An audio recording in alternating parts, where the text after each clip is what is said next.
नमस्ते मित्रों, मैं आज योग की परिभाषा के विषय पर योग की एक पुस्तक पढ़ रहा हूँ। आपके कोई प्रश्न हो तो उस पर पूछ सकते हैं।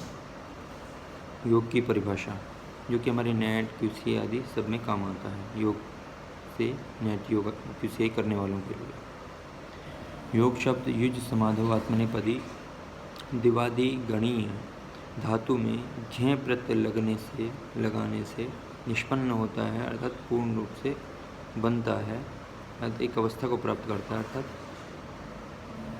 योग शब्द बनता है। अतः योग शब्द का अर्थ समाधि अर्थात चित्त की वृत्तियों का निरोध है। योगश्चित्त वृत्ति निरोध है। योग दर्शन में यह सूत्र भी आया है, दूसरा ही सूत्र है पहले अध्याय का। हमारा चित्त सत्वगुण, रजोगुण, तमोगुण के उपादान कारण वाला है। उपादान कारण अर्थात मूल कारण वाला है, अर्थात इनके बिना ये मूल कारण है, इसलिए इसका स्वभाव त्रिगुणात्मक होता है। अर्थात जो हमारी चित्त है उसका जो स्वभाव है 3 गुणों वाला होता है, रजोगुण, तमोगुण, सत्वगुण वाला। चित्त की एकाग्र अवस्था से योग का प्रारंभ होता है।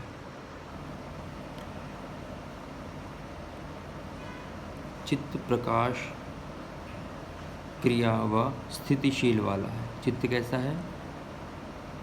प्रकाश, क्रिया व स्थितिशील वाला है। चित्त की 5 अवस्थाएं हैं, यह बताया गया: क्षिप्त, विक्षिप्त, मूढ़, एकाग्र और निरुद्धावस्था। इसके बाद बता रहे हैं चित्त की एकाग्र अवस्था से योग प्रारंभ होता है। चित्त में जितनी भी वृत्तियां हैं अर्थात विचार उत्पन्न होते हैं, वृत्तियां अर्थात विचार उत्पन्न होते हैं, उन सबको महर्षि पतंजलि ने 5 विभागों में विभक्त किया है: प्रमाण, विपर्य, विकल्प, निद्रा और स्मृति। प्रमाण, विपर्य, विकल्प और स्मृति, निद्रा। इन 5 प्रकार की क्लिष्ट और अक्लिष्ट वृत्तियों को रोक देना ही योग है।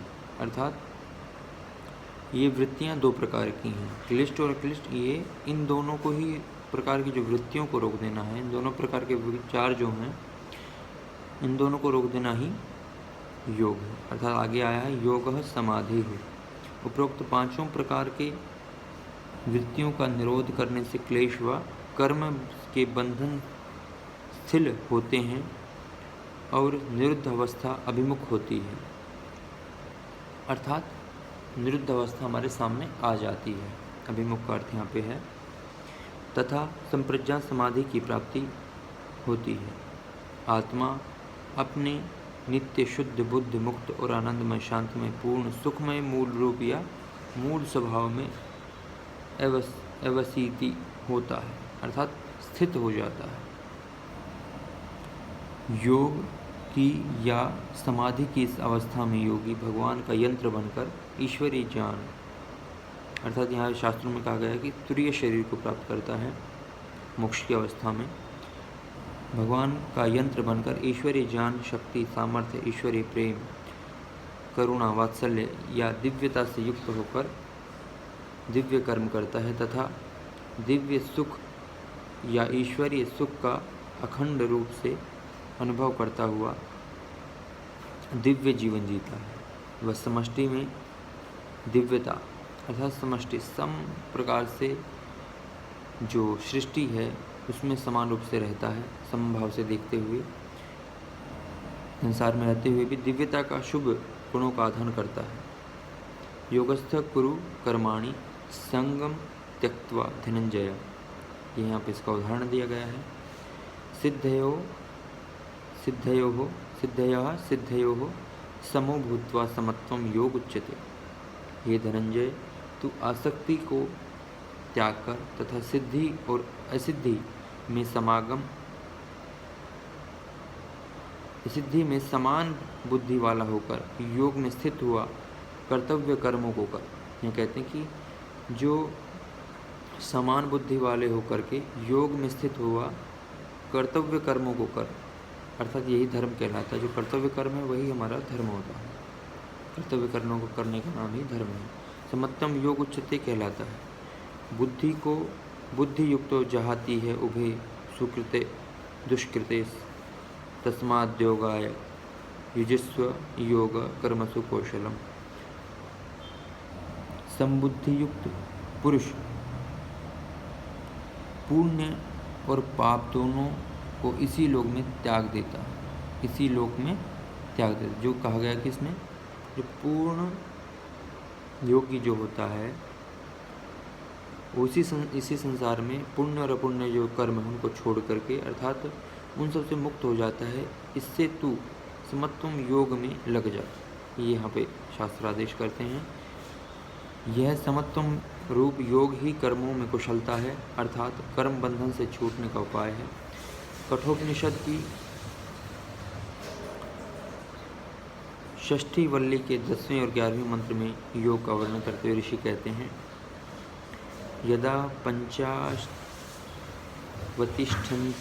जानानि मनसा सह बुद्धिश्च न विचेष्टति सामाहुः परमां गतिम। कठोपनिषद का यह मंत्र है 10वां, छठे अध्याय का 10वां मंत्र, षष्ठी वल्ली का। जब पांचों इंद्रियां मन के साथ स्थिर हो जाती हैं, ठहर जाती हैं और बुद्धि भी कोई चेष्टा नहीं करती है, अपितु निश्चल निर्मल होकर उस अवस्था को परम गति कहते हैं। अगला मंत्र आया है 11वां, ताम योगमीति मन्यते स्थिरामिन्द्रिय धारणाम अप्रमत्तस्तदा भवति योगो ही प्रभवाप्ययौ। कठोपनिषद का 11वां मंत्र, षष्ठी वल्ली का। उपरोक्त सभी पांचों इंद्रियां स्थिर धारणा को, जब पांचों इंद्रियां स्थिर धारणा को प्राप्त कर लेती हैं उसे योग कहते हैं। जिसकी इंद्रियां स्थिर हो जाती हैं वह अप्रमत्त अर्थात प्रमादहीन सावधान हो जाता है। योग का अभिप्राय है प्रभव तथा अप्यय शुभ संस्कारों की या विवेक की उत्पत्ति प्रभव कहलाता है, तथा अशुभ संस्कार व अविद्या का नाश और अप्यय कहलाता है। यह योग की परिभाषा है। और इस प्रकार से हम योग के विषय में कोई प्रश्न उत्तर, परिभाषा के विषय में कोई प्रश्न उत्तर करना चाहें कर सकते हैं। मैं इस वीडियो को आप सबके सामने शेयर करता हूँ।